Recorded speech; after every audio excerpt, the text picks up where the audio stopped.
حبايبي، بستكمل معاكم سلسلة من زمن الإعلام الجميل، والمرة دي هكلمكم عن الإعلامية القديرة سوزان حسن.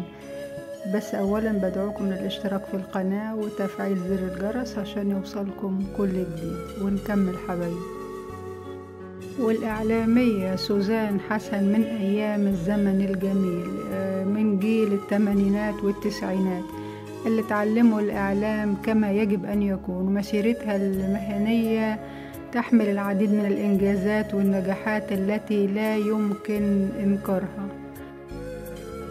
وكان لها حوار قالت إن هي من محافظة القاهرة، وجذور عيلتها من أصول ريفية، وليها جد تركي وآخر ألباني، وجدها محمد حسن عمدة بحطيط اللي تبع المركز أبو حماد بمحافظة الشرقية، وترجع أصوله للأتراك. أما الجد للأم أحمد مصطفى حسن، ده كان من كبار تجار الشرقية وهو ألباني الأصل.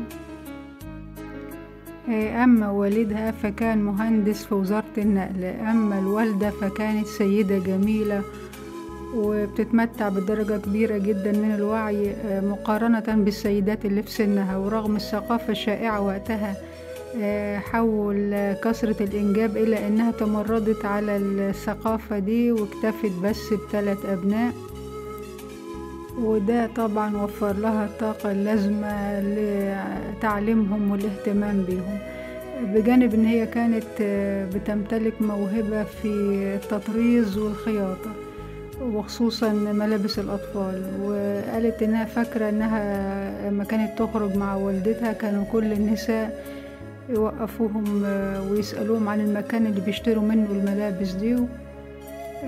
فكانت والدتها صاحبة التصميمات الراقية الجميلة، وبعد كده اشتغلت مصممة ملابس رغم ان هي ما كملتش تعليمها نظرا لثقافة الوالد اللي اكتفى بتعليمها لغاية مرحلة الثانوي، لكن قدرت تصنع لنفسها قصة نجاح، فأنشأت مصنع خاص بيها وأصبحت سيدة أعمال. وبشكل عام الأب والأم كان محبان للعمل. وقالت ان هي اتعلمت في مدارس الحكومة، لكن وقتها كان التعليم والمدارس غاية في الجمال، فكانت هناك أنشطة ثقافية وفنية ومسرح. وقالت ان هي فاكرة ان هي وقفت على خشبة مسرح الأزبكية في عمر 7، وكانت ليها رغبة ان هي تدخل كلية الطب، لكن مجموع الثانوية العامة ما أهلهاش لكلية الطب، والتحقت بتجارة القاهرة واستمتعت بالدراسة وحبتها وتفوقت فيها وحصلت على تقدير جيد جدا. وقالت ان هي اتخرجت عام 1973، وقتها ما كانش في كلية الإعلام، وجه تكليفها من جانب القوى العاملة للتعيين في التلفزيون في قسم الشؤون المالية والإدارية. وبعد كام شهر من تعيينها لقيت إعلان طالبين فيه مذيعات، وتقدمت للحصول على الوظيفة، وتتلمذت في مدرسة مسبيرو، فهي مدرسة عريقة أساسها التدريب المستمر. وبعد الاختبارات بدأت مرحلة تدريب لمدة 6 شهور في الاستوديوهات، وشافت المذيعات الكبار زي فريال صالح وسهير الإتريبي وتعلمت منهم، وأماني ناشد اللي كانت بتحبها.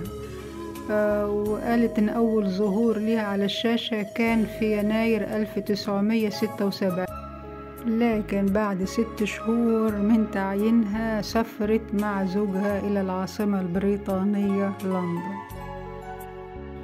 وكان زوجها هو ابن عمتها الدكتور سمير قاسم أستاذ طب وجراحة العيون. وسافرت معاه للحصول على الدكتوراه، وعاشت في لندن 5 سنوات كاملة. كانت هي الأكثر تأثير في تشكيل فكرتها عن الإعلام من كتر ما كانت بتشاهد البرامج بالتلفزيون الأوروبي.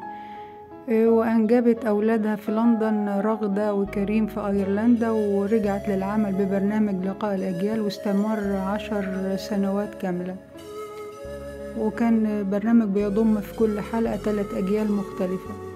وقدمت برنامج صباح الخير يا مصر، وكان ليها من الصغر هوايات جميلة زي الغناء والرقص وعرض الأزياء اللي بتصنعها والدتها.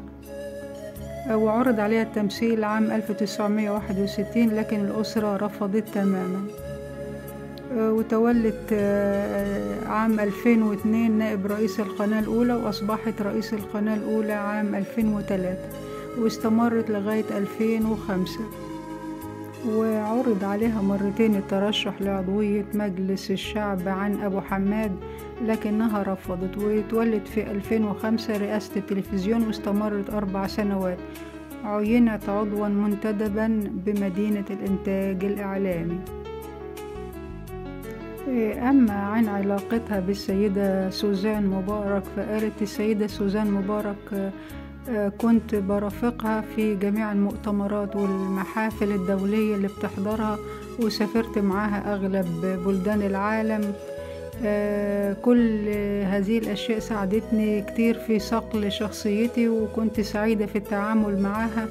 فهي سيدة نشيطة جدا وقيادية ولديها رسالة، وكانت مثقفة جدا وراقية ولديها رغبة في أن تنهض بطبقات المجتمع، وأعطت المرأة المصرية اهتماما كبيرا، واهتمت بذوي الاحتياجات الخاصة. وقالت إن المشي هو رياضتها المفضلة الوحيدة اللي بتمارسها حاليا في المساحات الخضراء الواسعة، لكن بالطبع في الماضي كانت بتمارس اليوجا وبعض الألعاب الرياضية. معلومات جميلة لإذاعية وإعلامية قديرة، كل الشكر والتقدير ليها ولكل إعلامي الزمن الجميل. وشكرا حبايبي حسن المتابعة. أما اللايك براحتكم حبايبي، مع السلامة.